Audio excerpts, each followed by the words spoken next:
Okay then, so we're going to build on that personality, and we're going to talk about the benefits and then finally the dangers of this physical arena that we live in. And it's important to know the benefits because you want to know where you can go access them. If you have benefits, go get them because they are beneficial. Oh, that's just wisdom galore. All right, light becomes shape. This is one of the great benefits of this physical arena. This light, this electromagnetic radiation, this frequency and amplitude and modulation that we're talking about, in the physical arena, it all becomes shape, it becomes mass, it becomes form, and it adds to our seven arenas experience, and it initiates it as well as resolves it. It is the beginning and the end of it. It's the manifestation of that light, and everyone can experience the marvel of it as a result. Everyone that can see it and touch it and interact with it. It's representative as well. All things are represented in the physical arena, and therefore ultimately discernible. Because in the physical arena, everything is coded with the answers. Now, from a scientific perspective, we have used the physical arena, taken it apart, and resolved many of man's greatest curiosities. And in so doing, we have also taught ourselves wonderful lessons as a result of interacting with and analyzing the physical arena.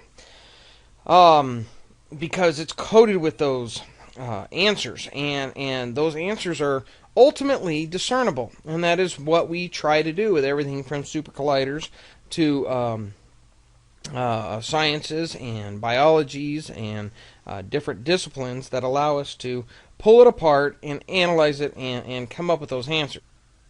So everybody experiences this physical arena at a different level, but the benefits of it are, no matter what level you experience it at, from the homeless individual on the street who experiences a warm soup kitchen and just the ability to actually make it from day to day, he is still benefiting from there being a physical arena for him to interact in and with, all the way to the mad scientist that sees through time and sees through all the sciences and is able to discern different levels of the physical arena.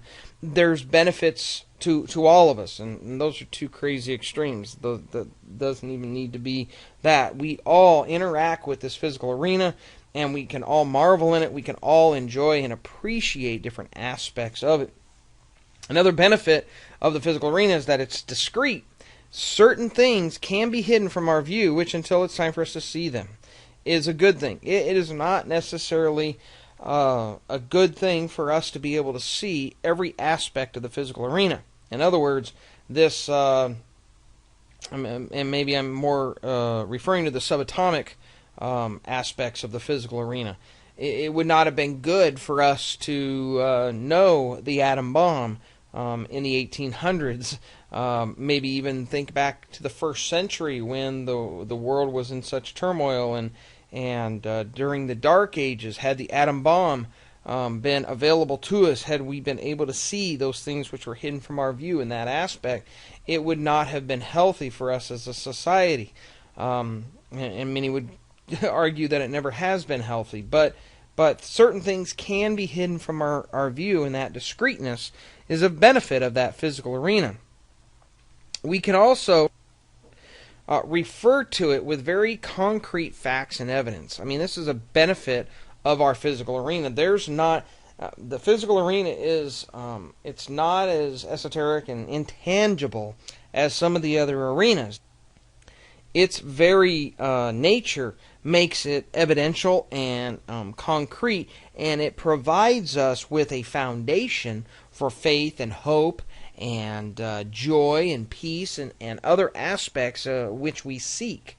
We can also learn from this physical arena. All of nature proclaims the glory of God. All of nature sings out the praises of our Creator, in whom we cannot specifically see with our eyes, but we can learn of Him, and we can discover the awesomeness of His power, and we can consider the amazement, but the amazing audacity of which His physical presence must emanate because of the creation of what we see around us.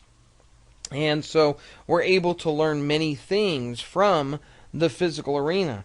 We can record our past and actually look at where we are going as a human race, and we can take that and compare it to lessons and wisdom and principles that we're aware of, and apply them to our lives so that we can benefit from them.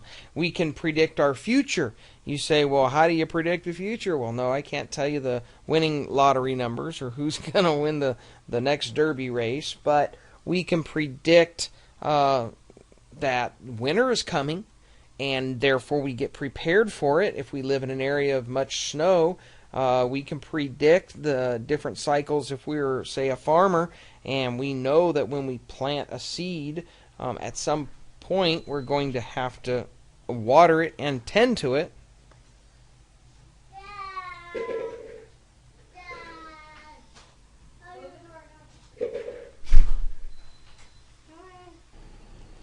Okay, welcome back. We are in the last section of Module 3, disc number 1, where we're talking about the physical arena. And I hope you get by this point how we have broken this up into different aspects of the arena so that we can kind of acclimate you to the idea that each of these arenas have their own personality, they have their own attributes, they have their own reason for existing, and all we're trying to do is create an initial blueprint of each of those arenas. And this blueprint, no doubt, as you've been going through this, could easily be much more defined and much more elaborate. Probably an entire training on each aspect of each blueprint would be easily done. But no doubt we don't have time for that and don't want to get drilled down to that level in this training.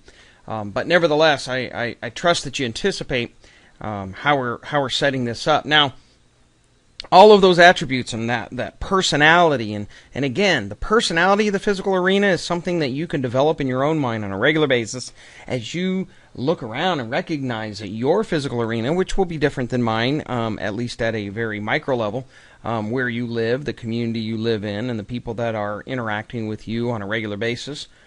It may be a higher class, lower class, than my own arena. It may be in the east or the west, the north, the south. I mean, there's just so many different attributes that can make up a person's individual physical arena, and all of that impacts your perception of the world, and it gets intermingled into the entire 7 arenas of human experience. But very important to kind of grasp that. And once you do, you'll start to see the benefits. Now, this is an overarching look at some of the benefits of the physical arena. But you're going to have benefits potentially in your area where you live and the places you frequent and the opportunities that you get where you get to go that are going to increase your benefits. And that's important because what you want to be able to do is look at your physical arena and ask yourself, where in my physical arena are the benefits, and are there benefits that can impact my entire 7 arena experience if I am in a different geographical position, location. And that may actually be enough, if you consider it in that light, to determine where you might live or whether or not you might take a job. And this becomes almost an equation that shows you whether or not a physical location is going to ultimately benefit you with regards to the entire 7 arenas. Now, again, this is a course on creative thinking. I'm more concerned in relationship to these ideas that you recognize and internalize your physical arena with relationship to how it's going to allow you to think and how it's going to allow you to create. But all of these principles, no doubt, have great applicability in our everyday lives and maybe even in making some of our big decisions. So I bring that out because I want to show you the impact of it and the power of it if you use it like a formula. And if you can consider how to apply it to our lives when it comes time to apply it to creative thinking and thinking big, that very well may make all the difference in the world to how powerful and how applicable you can apply this information and these ideas. Nevertheless, the benefits on an overarching kind of spectrum of this physical arena, first of all, is that light becomes shape. We're talking about everything. We've shown you with the some of the evidences that we see on a scientific level and even a theological level, that everything is the result of light, and we've seen how light is both particles and waves. You might want to might even think of that as light having a baseline frequency that it travels at, and then data that is on it is that physical matter that is transmuted through your senses and creates an experience inside of you. We can touch matter, we can feel it, we can rely on it, we can stand on it, we can build with it. And again, it's difficult to completely fathom that all of that matter is just light.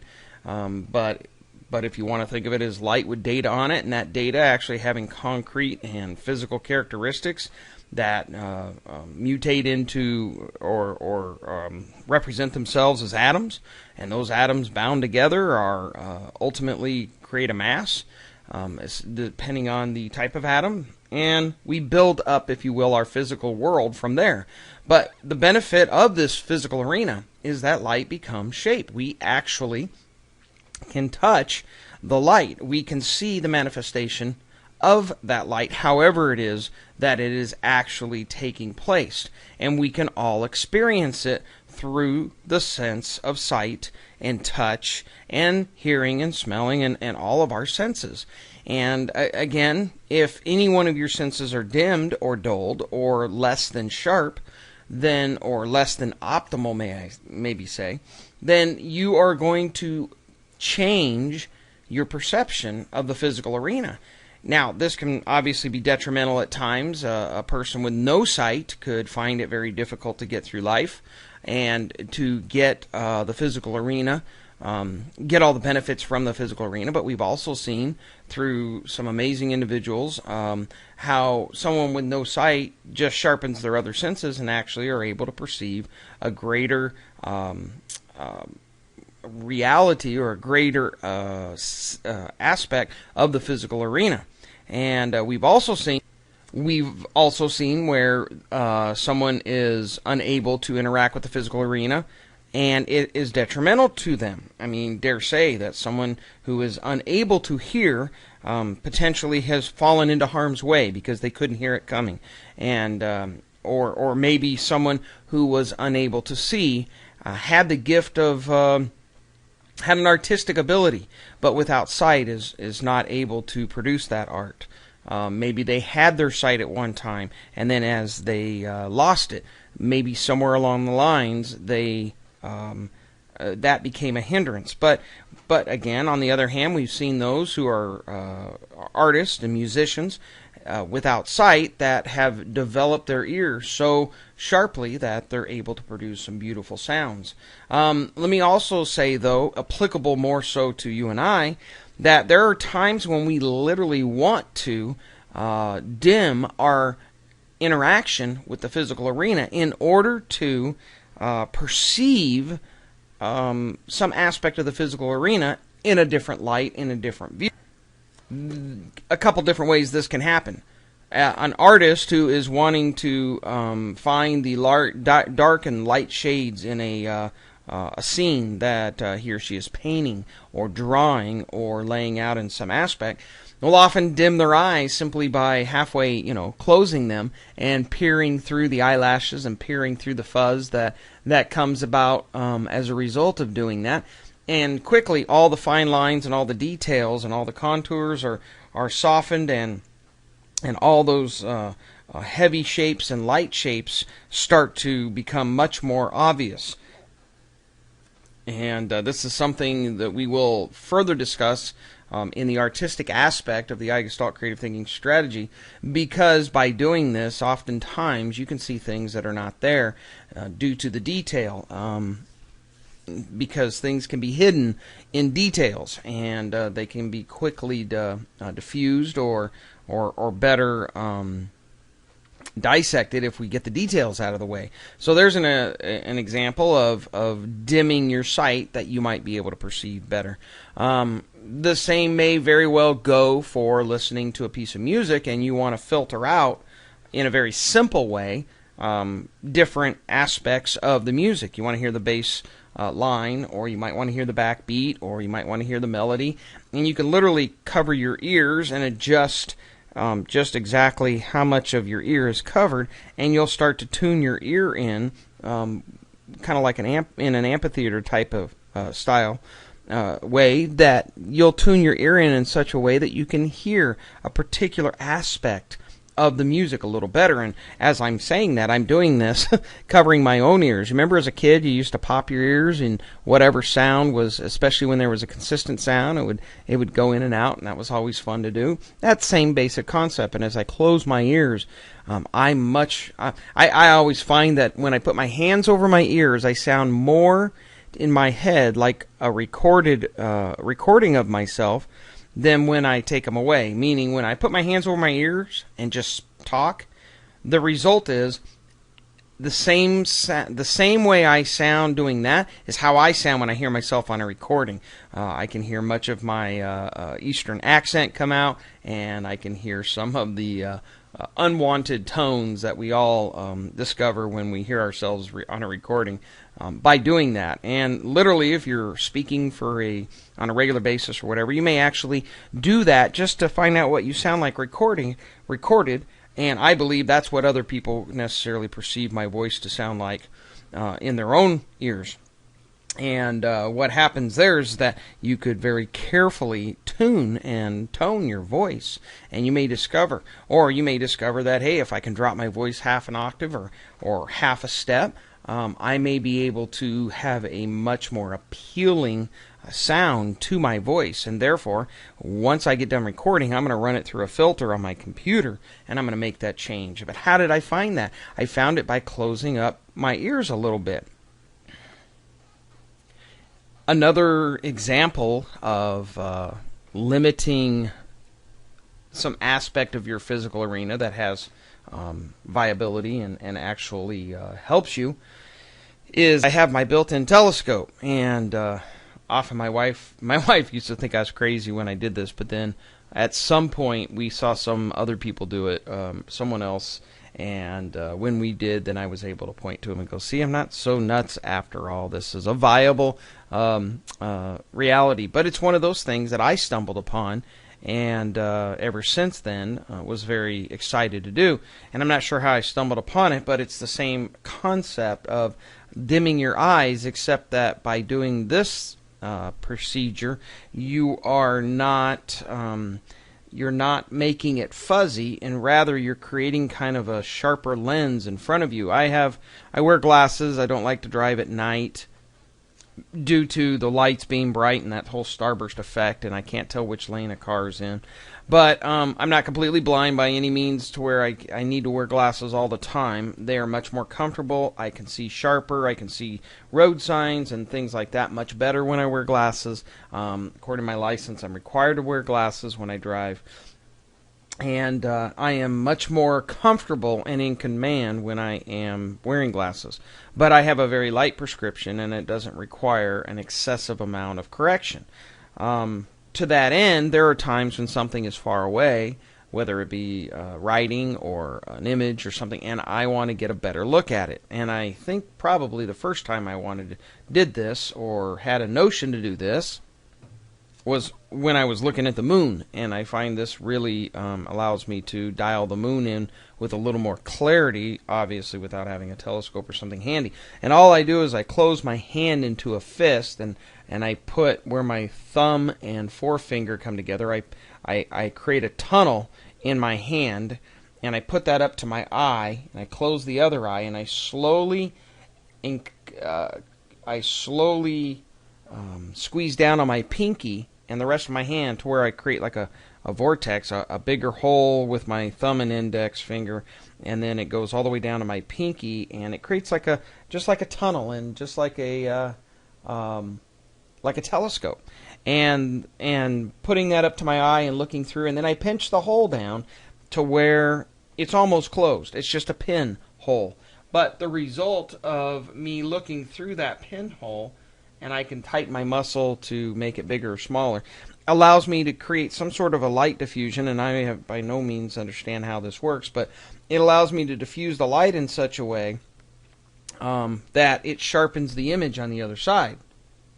And by doing that, I'm able to get clarity on something that otherwise, this seems to filter out the starbursts and create a little bit of sharpness with the image. It doesn't magnify it by any means, but the simple fact that I'm blocking all the other light out around it and focusing just on the one image in my head, that is to some degree, and in my mind to some degree, it is magnifying the object simply because I'm focusing more on it. Nonetheless, I have limited my sight for an expected end. And what I've done is I have limited my intake of the physical arena in order to find some value that is going to enhance whatever experience or whatever translation of the physical arena that I am trying to do.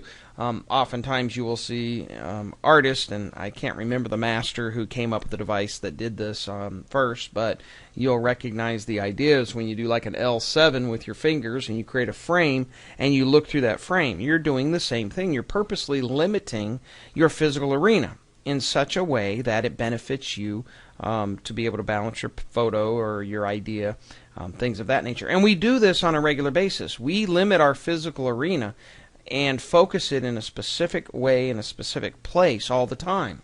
If you want to look at it as every time you get in your car and turn it on and go down the road, you are limiting your physical arena to an intended purpose. And what you're doing is you are harnessing a whole slew of physical, natural sciences and putting them into motion all around one particular end result.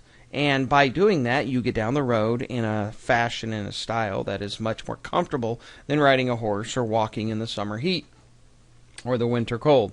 And that may be a little more extreme, but if you'll think of the physical nature in this way, that light becomes shape and everyone can experience the marvel of it and benefit from it, and even benefit from the limitations, and we're going to talk about those in the next screenshot, but that if you look at it that way, well, the next time you have a situation or an issue that you have to address and you think about the benefits that your physical arena is providing you and how by changing your location, how could a better location benefit you in a particular way, that this problem, this issue, this idea that you need, this response that you are having emotionally to a particular situation, etc., etc., etc. How does that impact you?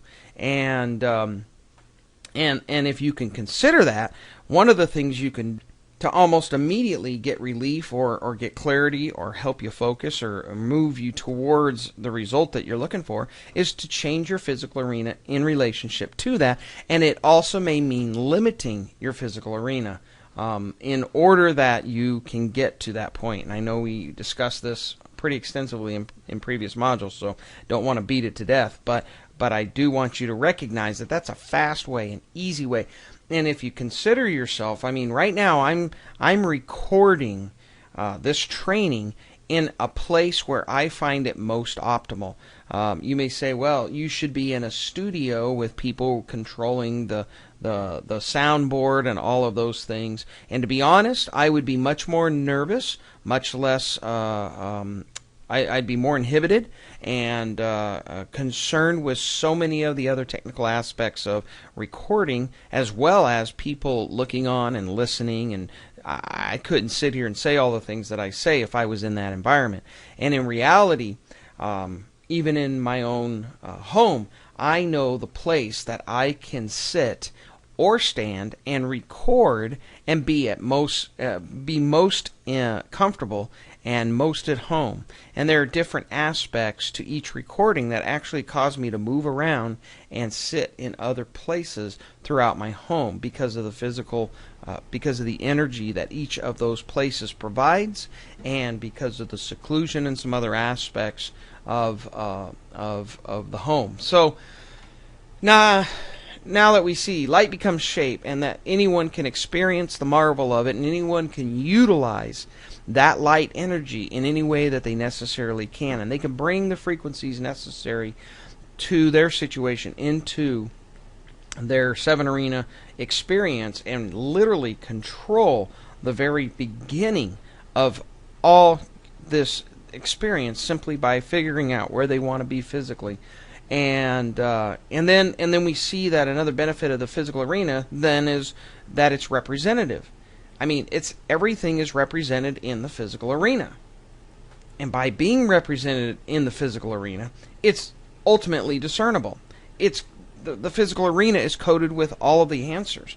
Everything that we do is in interaction with the physical arena, and everything that we do is encoding and decoding what the physical arena has to offer. And we learn our math and our reading and our writing and everything as a result of observation of the physical arena. And everything is ultimately encoded in our physical arena. I believe that our physical arena declares the glory of God. I believe it declares the awesome power that is available and that we live within.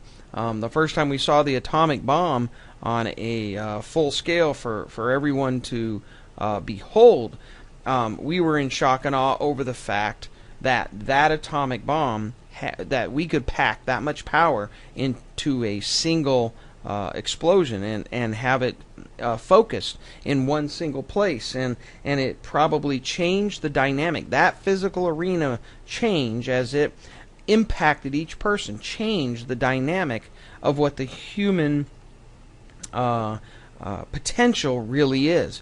Anytime we see something, we see a runner break a speed record, we see a swimmer break a speed record or a distance record, or somebody do something that is, worthy of the Guinness Book of World Records or something of that nature, it impacts us collectively. It causes us to open our mind to a greater vision, to a greater awareness, and I would suggest that along these same lines, you read and interact with and meet and go see and pay to see and do whatever you can to allow your physical arena to discover some of the things that are represented that are not represented in your own little space. I mean, to travel the world gives a person a much greater perspective on everything because of the impact that happens when you see more things that are represented in the physical arena,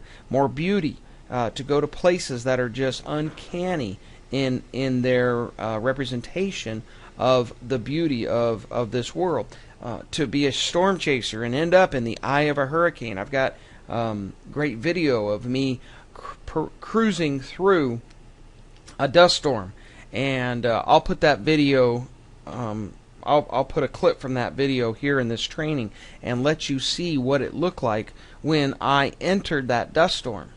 And I will tell you, as a result of that physical arena impacting me, it made me recognize the awesomeness of nature on actually in a relatively safe manner, but also it opened my mind up to all kinds of things that I could consider.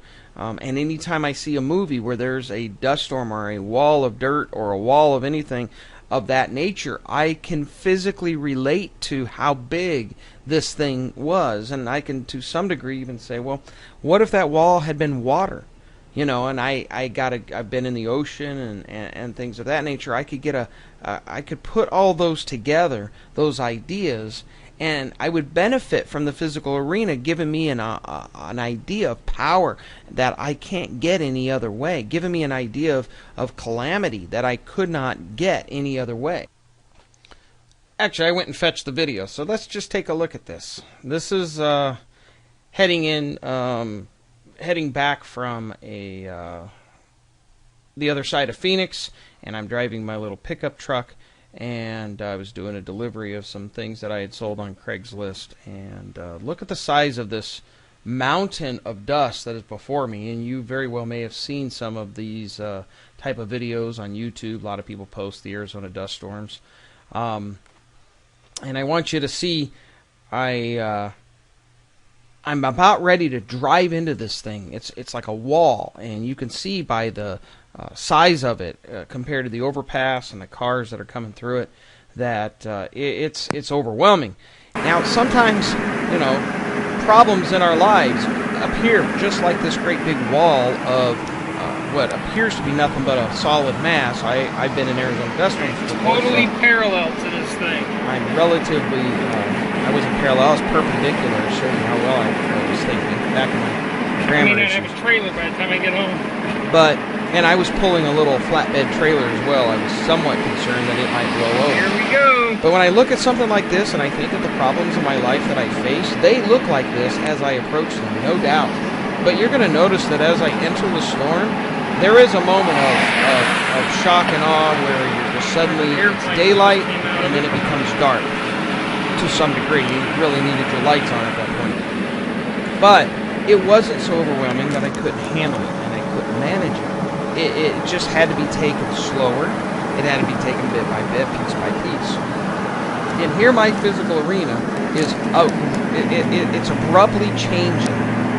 I didn't even know the storm was on the horizon. I went to Phoenix, it was all sunny and everything. I turned around, looked up in the sky, and saw it. I didn't hear it on the radio, I didn't know anything about it. And then suddenly, I'm right in the midst of it, moving right into it. My physical arena has abruptly changed. Here we go! And it was exciting. Wow, this is dark. Look how black it is. My heart was racing, and I was having an overwhelming excitement going on, and it was like a little adventure. It just went pitch black. I am totally engulfed in dust. And this is maybe I can't hardly see the cars. 4:35 o'clock in the evening, if I recall. And boom, all of a sudden my physical arena has this experience. Still have my window that I could not have rolled down by any other means emulated. And there's my rearview mirror.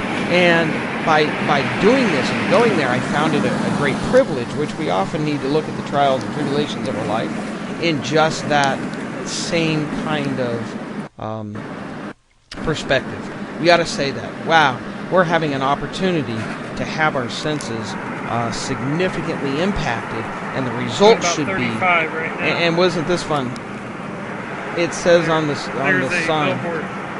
Live life unfiltered. The sign said, "Live life unfiltered." Now, if that wasn't ironic, I don't know what it is. But we are definitely living life in this dust storm, somewhat unfiltered. Got the hazards on. I guess that's a good idea. But again, my physical arena was altered significantly, and as a result, there's a Geico billboard. I was able look, and now we have an insurance billboard, and then the funny sign that says "low visibility." And so you find irony cool. all over. You see lessons are you can learn lessons as you let your physical arena impact you, and you don't have to be overwhelmed by it. But what if I was trying to invent something or create something or think up an idea, and I wanted to somehow put myself in a position where my physical environment and my physical arena was substantially chaotic, or if you were actually just sitting in the middle of this and not having to navigate a vehicle or something, see the winds? You might find a bit of blowing all the stuff across the you might road. find some peace as a result of being in the middle of something. That's the coolest like I've been that. all day. But the fact that my physical arena had significantly changed is some places have fog. Is huge, because I can use this to reflect upon. You can smell this. Or I could even like dirt. I could even use it to consider what a contrast would be of being in daylight and everything being safe and sound, and then suddenly being cast into something absolutely horrific or frightening. And like I say, it's always exciting In front of my truck. and Watch the wind interesting flow. when I watch a movie and the movie has somebody going into a similar environment, and I suddenly recognize that, hey, I've been in that environment. I know what that's like. The movie comes to life for me. Well, same thing here. This experience of my physical arena changing has given me opportunity to better experience life. And when I have a problem or an issue that I need to address, I have been known to close my eyes and put myself back at that place where my physical environment was impacted. And this is literally, as a lesson, taught me that those big, seemingly insurmountable problems. I was just watching Jack Canfield in his new video series on how to become a best-selling author, and he's teaching some principles of marketing, and I look forward to enrolling in his class. And he says that the biggest problem he sees with authors is they don't have a big enough vision. And I think, you know why? It's because they see that cloud, and they see it, and they try to take it all in at one time, and they think that entire cloud is coming just to get them. And they don't recognize the fact that if they just simply continue moving on and press into it, slow down a little bit, turn on some headlights, get some focus, consider what everybody around you is doing, as we saw hazard lights come on and everybody had their lights on. I mean, these kind of lessons in the physical arena are discernible, and they will teach us and they will code us with all kinds of answers. And I know that sounds like we're just really going very far with the whole idea, but what I want to do is, this isn't anything unusual. If I was given a sermon, I could use this as a great illustration. If I was teaching a class, I could point to this same concept and derive these same ideas. But by taking the physical, all these arenas and separating them, and then looking at the arenas and saying, yep, there's a personality and attributes and benefits and limitations and dangers, then we can start to now kind of systematically approach our world, our human experience, our everything, and say, look, it's not that bad. And here's why. Here is a very clear delineation between what's going on and what I'm perceiving. And I think that, at least personally, that helps me break these kind of things down. And then we also see another benefit of the arena as being discrete. Certain things can be hidden from our view, which until it's time for us to see them is a good thing. Now, I don't know, can we play off this dust storm? It was definitely hidden from view. It was laying as flat dust on the ground before it and the wind got together and decided to mount up and do what it did. It could have been very detrimental to somebody who wasn't able to see and potentially run their car off the road. It could have been detrimental if we'd have known that dust storm was coming. How could it be detrimental? Well, what if we saw that vision of that big old cloud coming at us ever since the beginning of time? Wow, that would have freaked people out for a long time. I mean, well, some people, back in the Dark Ages, they wouldn't have known what that was. There are those in the past that might have thought the gods were angry at them, and this cloud was coming, and it was going to this cloud was going to wipe out their entire village, or the entire Arizona area, and therefore nobody ever lives here. I mean, that's just taking that dust storm and taking it to this great extent. But the reality is, we're lucky that much of our physical arena is discrete, and it's hidden, and it's quiet. The atomic bomb and the ability for those elements to get together and for plutonium to have such an impact when the atom is split and when all the components of an atomic bomb come together in one area. If that kind of awareness had been given to us at the wrong time, boy, that would have been too much for us to handle. It was almost too much for us to handle when it actually did show itself. And you got to consider what other aspects of our physical universe are hidden. Have you ever seen lava coming out of the ground? Have you ever seen a volcano, whether it's on a video or in real life? And to think the massiveness of the core of our Earth and what it could do if it came to the surface of our earth all at one time. These are discrete things that the earth hides from us, that our physical arena keeps us from. There are other aspects of the physical arena that are discrete and are hidden that we don't necessarily want to see. And when we do see them, it gives us a bit of a chill to recognize how small we are in relationship. If you ever, as a kid, sat under the clouds and found the shapes in the clouds and the big piggies that are floating by and the sheep and whatever, I will divulge later on with much greater detail the faces that are in our everyday environment and how in the lines of these faces lie hidden messages and lie personas that are constantly like a shadow being cast over us. And I'm glad that those things are discreet and hidden, and we would see that. And I'm going to actually help you see some of these faces, and I'm going to show you how it does relate and how our physical arena. This is when we get to the artistic part of the Eigestalt strategy, but I'm going to show you how our physical arena is constantly speaking to us through those type of things. When we get to the artistic part, we'll talk about line, and I'll show you how the lines in your environment, whether they be jagged or rounded and soft, we'll talk a little bit about feng shui and some things of that nature, how all of that physical arena is impacting you. And fortunately, one of the benefits is that they're discreet and they don't come after us full force unless we so seek them in that manner. And so as we continue on, we can refer to our physical arena in a very physical way with concrete facts, concrete evidence, scientific proof that such things exist. And if you study theology, you will see that over and over, God in the Old Testament as well as Jesus in the New Testament would utilize concrete facts about nature in order to explain certain truths and certain intangibles.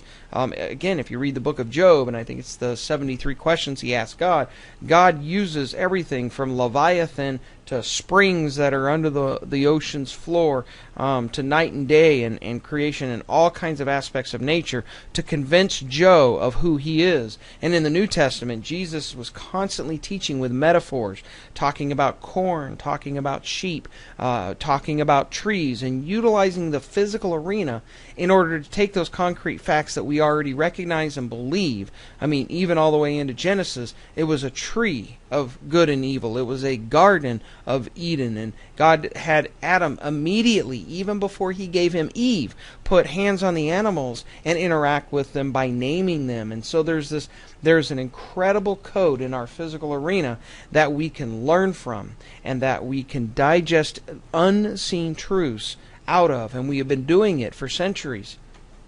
But by understanding that, we recognize that we can physically put ourselves in a place that will help us come up with big ideas and then will help us discern and understand. I mean, the best place to come up with a big idea is not necessarily in your cubicle at work staring at the computer screen. However, it very well may be. The best place maybe to come up with that idea is an oversaturation of computer screens and computer equipment. One of my favorite things to do, and I continually dip into future training, but hey, that's okay. If you don't get that far, maybe you'll get these little nuggets along the way.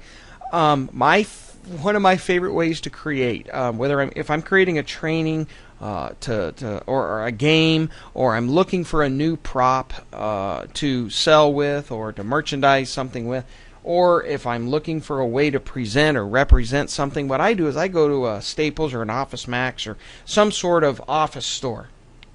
Or if I want to be overwhelmed, I'll go to Michael's or Hobby Lobby or one of these kind of stores. And I will put the seed of what I'm trying to accomplish in the back of my mind, and I'll let it start to, like a backdrop, like a movie that's playing, like an engine that's purring, gears that are just there. I'll let it exist and shine a light in a work place in my mind, and this very much is kind of how the Eigestalt strategy works. But I'll walk through the store and I will let the store call out to me in different places.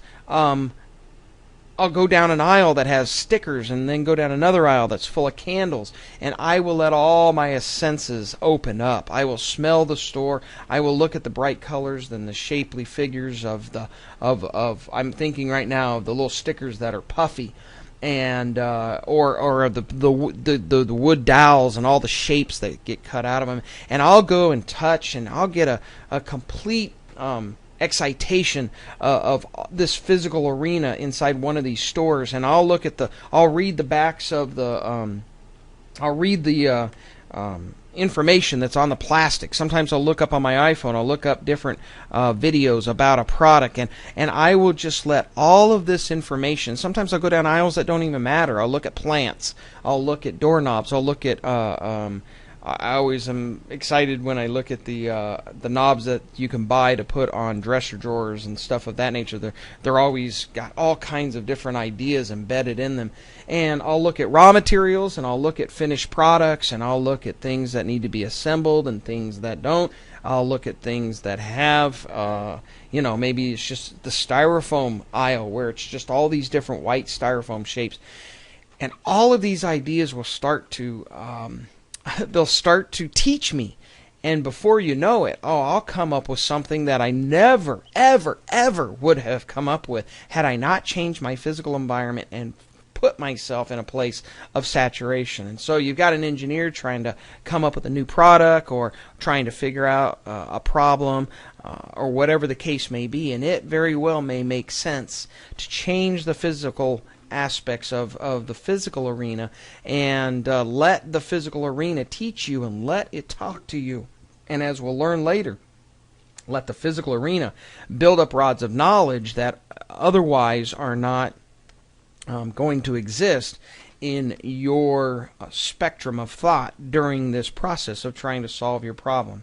So we can refer to this physical arena with concrete facts and concrete evidence, and that stuff can teach us and can influence us in a way that nothing else can. And it's very powerful, it's very immediate. And this physical arena can benefit us by recording our past.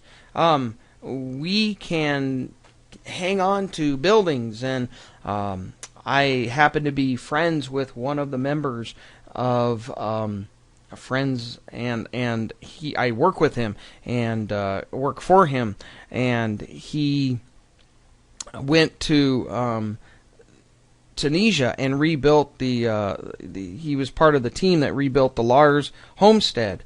If you're a Star Wars fan, you know what that is. And they went back there and saved it, saved the Lars homestead. If you look that up on Facebook and or the internet, you'll see their project, how they went back and totally rebuilt that thing, because the past, the sand and everything else in Tunisia was starting to erode it.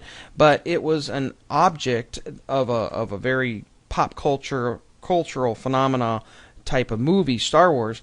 It was an object that had recorded some aspect of it, and they went back and purposely restored it so that they could maintain a record of our past with regards to that piece of nostalgia that is attached to the movie Star Wars. And at the same time, we can record our past, and we can go through we can go to Italy and Rome and some of the countries that have been developed more so than here, say, in America, and we can see much further back than the 200 years of our history.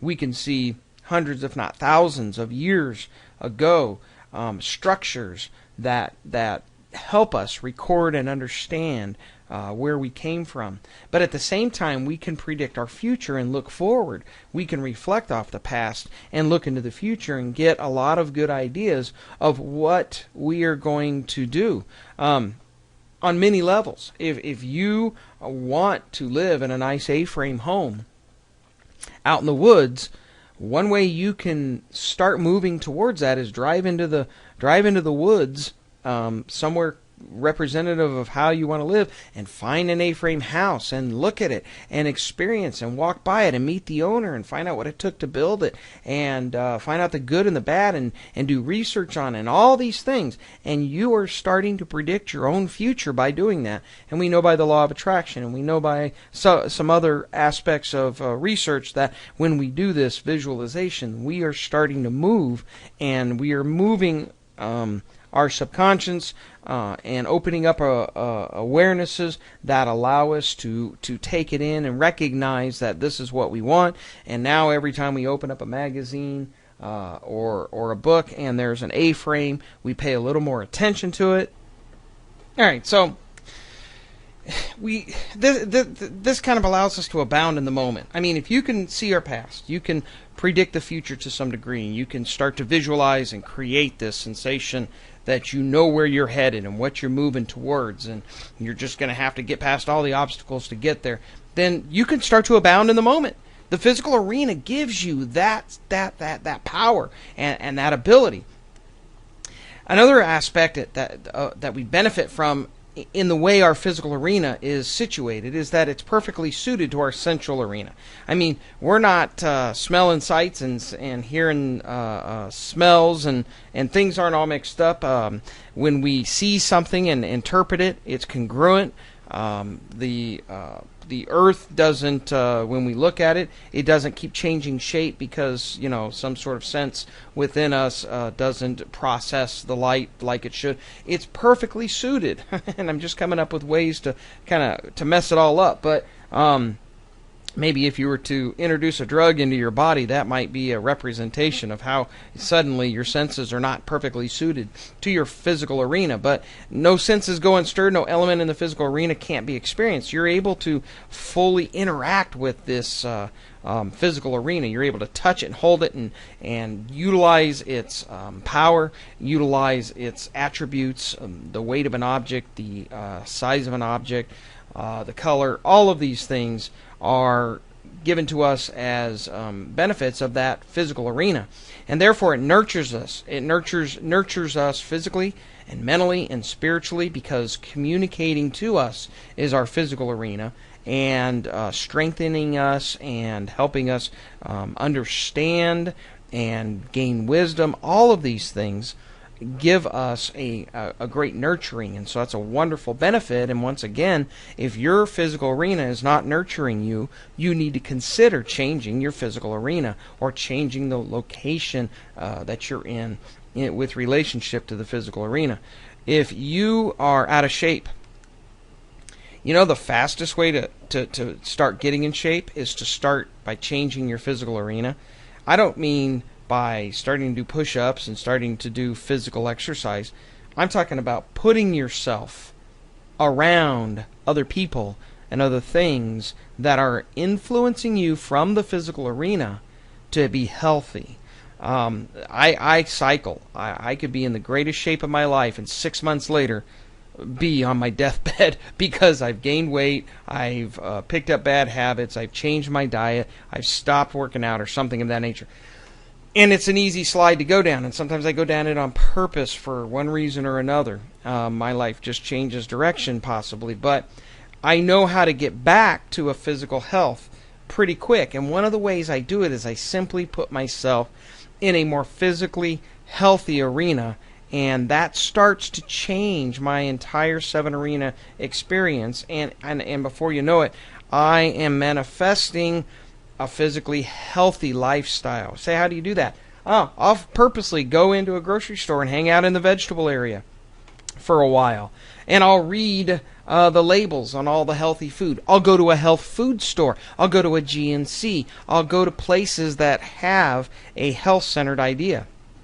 I'll go to a gym. I mean, there's gyms all over the place, and I'll just go in and get a tour. I'll go in and get a pass. I'll find a friend that can take me to his gym. And I may not hardly even work out, but I'll go in and I'll go to the pool area and smell the chlorine, and it'll remind me of days that I used to swim miles upon miles and how strong I was at the time. And I will I'll pick up a couple of magazines that are men's fitness or that are health oriented, and I'll start reading them and allowing them to saturate me. I'll download some apps on my phone that have regimens, and I'll read up on diets. I'm not necessarily going to go on them, but I'll start reading up on them. I'll look up some recipes that are health conscious recipes. I might listen to a tape on how to visualize yourself to health.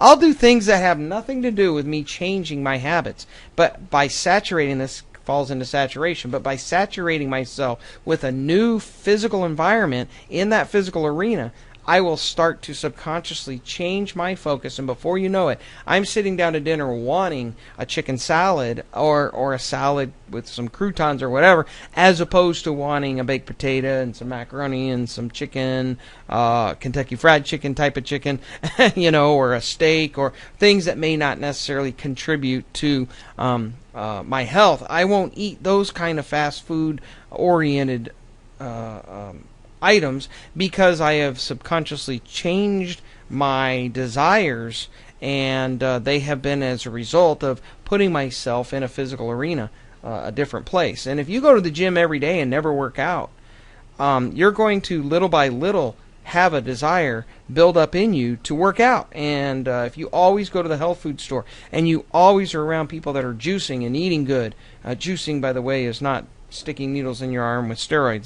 That's taking fruits and vegetables and juicing them down, blending them until they're a juice, and drinking it. And if you're always around that kind of environment, which is why all the great thought leaders and success-oriented type of programs tell you are. I think it was Robert Kiyosaki that said you are the sum average of all the incomes of the people that you hang out with. So if the average income of all the people you hang out with is $22,000 a year, most likely you're making roughly $22,000 a year. And if you want to change that to several $100,000 a year, you need to change your friend list. Now, no doubt, it's impossible to be at a $22,000 a year income level and go find a billionaire club to join and think you're going to make that leap. You've got to do it in small increments, and I always suggest 13% for a reason that I can explain later. But I suggest making small advances, but definitely make those advances. Make those changes in your physical environment, and that will allow you to, because you're totally, your central arena is totally and 100% oriented to this physical arena. But you've got to take it in small doses, and it can nurture you. It can give you all kinds of education. And if you're a hermit and you're always in your house and you never interact with people on a regular basis, you're truly going to find that phobia is going to simply grow as opposed to change. So what do? Do you leave the house and go put yourself in the middle of a auditorium full of people all looking at you, waiting for you to speak to them so that you can influence that behavior or that phobia? No, you little by little. You may have to go join a small group or a club. You may have to go and join a church that isn't too overwhelming. I walk into our church and there's several hundred people there, and I immediately get a physical reaction. A phobia comes over me, because that's a lot of people with a lot of thoughts, and I can hear those thoughts as if they're great big screaming out of a bullhorn at me what they think of me, or what they think, and I suddenly have this phobia of being around that many people, considering the fact that I'm outgoing and a type A personality, and I tend to be energetic. At the same time, when I get around people, I tend to, once I start to know them, I tend to have a major phobia, and if it's an extensive amount, a lot of people, then it's that much more impactful, and it'll cause me to clam up and keep my head down and hide from people, because I don't know how to interact with all the voices that I can hear. But if I'm in a room of 2,000 people and I've never met a single one of them, and I have a speech to deliver, I'm probably okay, because at that moment I don't have the same interaction. Now, what can I do to work on that? And that's honestly a phobia I need to work on. Well, I probably should start spending a little more time with each of those individuals on a much smaller scale, so that when I see them in a larger setting, I better understand what they're thinking, and not so much. And even if it's bad, if I spend time with them personally, and they start to become a friend, and they start to tell me, hey, we think there's these areas in your life that you need to adjust, and that are not good for you, that's okay when I see them in public next time, because I have slowly but surely allowed them to alter my physical arena. But when I don't take those small steps, and you're the same way. If you have any kind of phobia, you need to, I don't know, you afraid of snakes? Truthfully, I think that's probably a good phobia to have. And really, what is it going to benefit you if you have to deal with that phobia? I don't know. But maybe you're going to get a job at a zoo and you're afraid of snakes. How are you going to handle that? Well, you need to start off small. You need to start reading books about snakes, educating yourself on snakes. Get around some very small, harmless snakes and allow them to crawl on your hand and do whatever the case may be. And build yourself up to where now you can comfortably stand in the midst of snakes. Of course, not in a dangerous area. You're not going to become a snake charmer. But you can comfortably do the job that you have to do as that zookeeper. So this physical arena is very impacting on all levels, and we need to learn to wield it, and we need to learn to recognize what aspects of it are beneficial to us so that we can purposely mold them to our benefit. Last 2 points, it reveals and joins the other 6 arenas, giving us proof of things unseen, opportunities for personal growth, and a framework for prosperity. And I think we've hit that pretty well, but understand all the other arenas are impacted by the physical arena. The subconscious arena is impacted by the physical arena. The physical arena is it's a starting point for everything, and it's also an ending point. When that light comes in and hits the eternal arena and reflects back, it comes all the way back through all of those other filters yet, of course, but that physical arena, it reveals to us and joins all those other arenas and makes them real. It makes the continuity between them worthy, and it fits, and it has an end result, and it accomplishes something. So we can appreciate our physical arena because it's this is where everything plays out. Everything internal, everything mental, everything spiritual, it all plays out on this stage that is the physical arena. And lastly, it allows us to enjoy ice cream. And if you don't get that, go get you a big bowl and sit in front of it and just find the smile that comes across your face.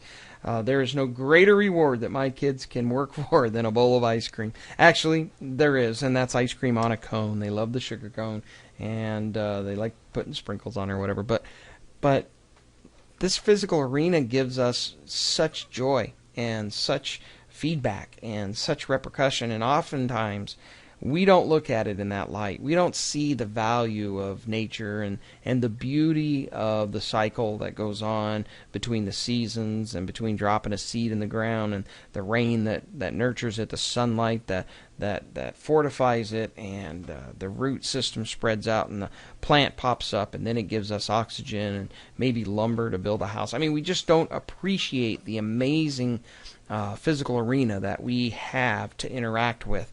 We don't appreciate the people that are part of that physical arena and what it took and what it takes for them to interact with us. And that's just a fact of the matter.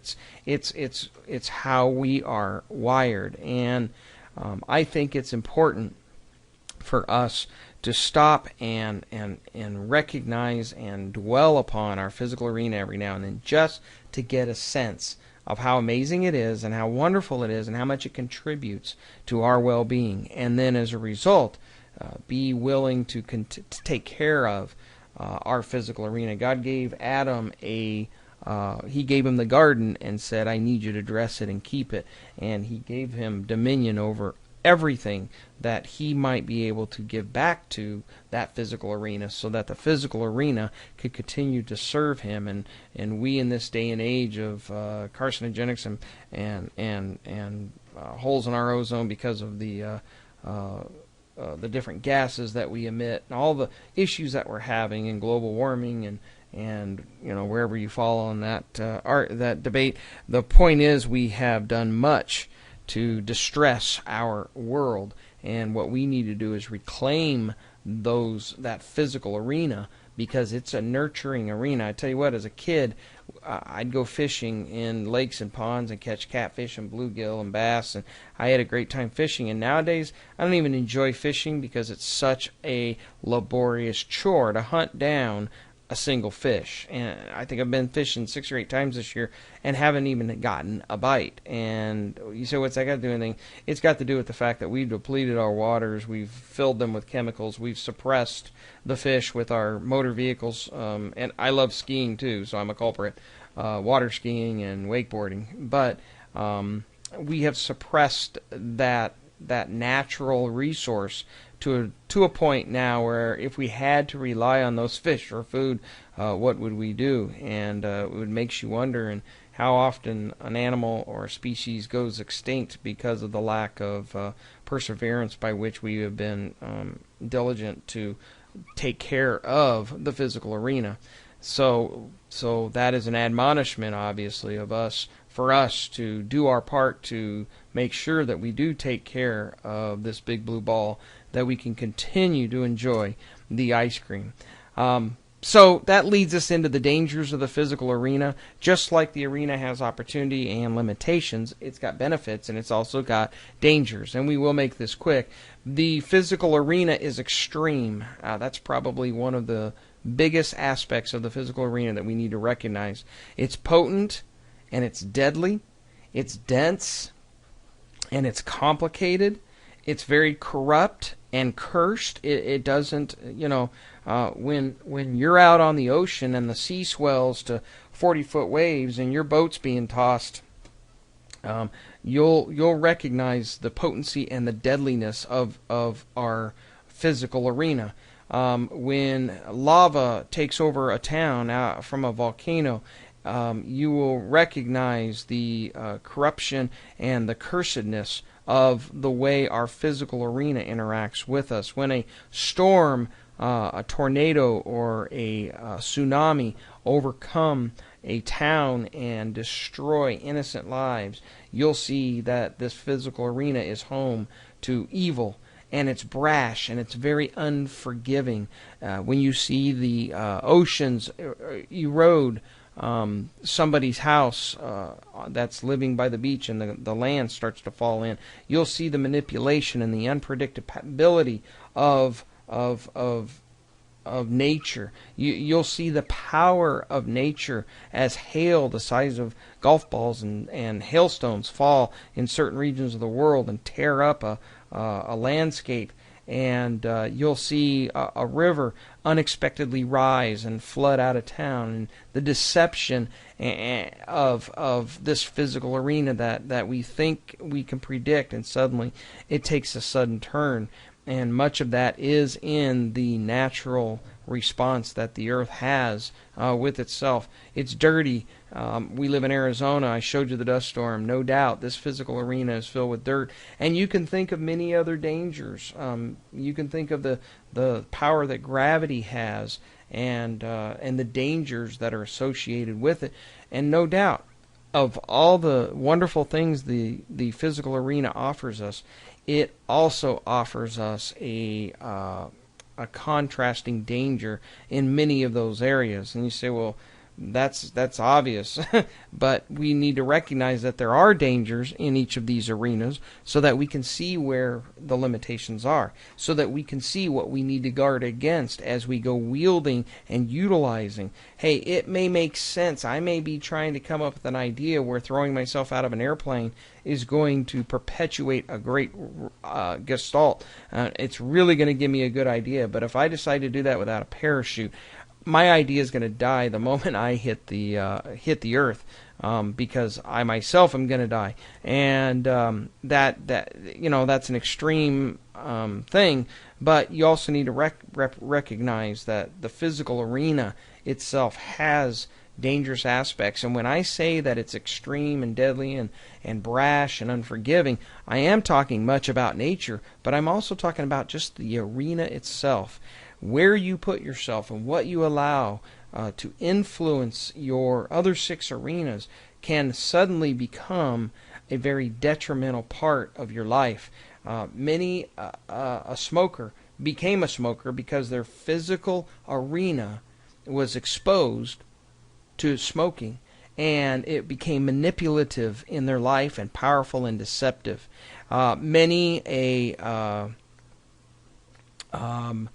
drug addict or many an alcoholic, and I just pick on these obvious stereotypes, but they become that way because the physical arena is complicated and they weren't able to discern it, because that physical arena came through into their senses, and it substantially impressed upon them, and before they knew it, they were fallen victim and prey to those kind of strongholds in their life. So you need to be careful of how you wield the physical arena. We all know that metal is metal until it's shaped into a knife. Gunpowder is gunpowder until it's packed into a bullet. And you can go on and on. A brick is just a brick until it's dropped from a building and lands on your head, or used to build an armory that ultimately holds weapons of destruction. And on we go. We need to be very conscious of the dangers that our physical arena promotes and exhibits in our world. And by looking at it from this perspective, as yes, the physical arena itself has dangers, we start to identify them, and we start to be very careful about how we approach aspects of life. When it comes to figuring out big ideas, we need to also consider the dangers of the physical arena so that we don't put ourselves into a position where the ideas that we're coming up with are contributing to those dangers. And then later we'll discuss how the danger of the physical arena can actually impact the way we do or do not discern new ideas, because the beauty of the dangers of the physical arena is that they will also stretch our imagination and give us ways to think outside the box, that without those dangers and somehow experiencing those dangers, we would never come to the conclusions that drive humankind forward on many different levels. It's often the dangers of the physical arena that necessity is the mother of invention, that cause us to invent something that truly enhances our lives from many different angles and at many different levels. So this concludes our look into the physical arena, but it also concludes our initial explanation of the strategy and of how the arenas are broken down. So as we move forward into the emotional arena and the sensual arena, the emotional arena, subconscious, conscious, sixth sense, and then the eternal, we're going to spend less time defining why we're setting it up this way, and we will be probably moving at a little faster pace, because the information, as we get closer to the center of our model, the information becomes less tangible and truly requires more support. But that's why we build it this way as well. Easy to support the physical arena because you're able to, through your senses and your experience on this earth, you're able to identify with the physical arena, whereas whether you do so voluntarily or involuntarily, you have no choice but to understand some aspects of the physical arena. But when we get into the less divulged arenas, then you may require a little more foundation, and the foundation we've actually laid here in these first three modules will be very beneficial, and it'll allow us to talk much more clearly and much more definitively. I hope you've gained some things out of this module. It really was just intended to introduce you to the physical arena, but like I say, the physical arena is a great teacher, and so there's a lot of lessons to be had. And I look forward to any feedback that you would like to give just with regards to the physical arena, and we'll make that obviously available in the forums and within the community, within the Institute. All right, let's go from here, head into the arena, and look forward to seeing you there.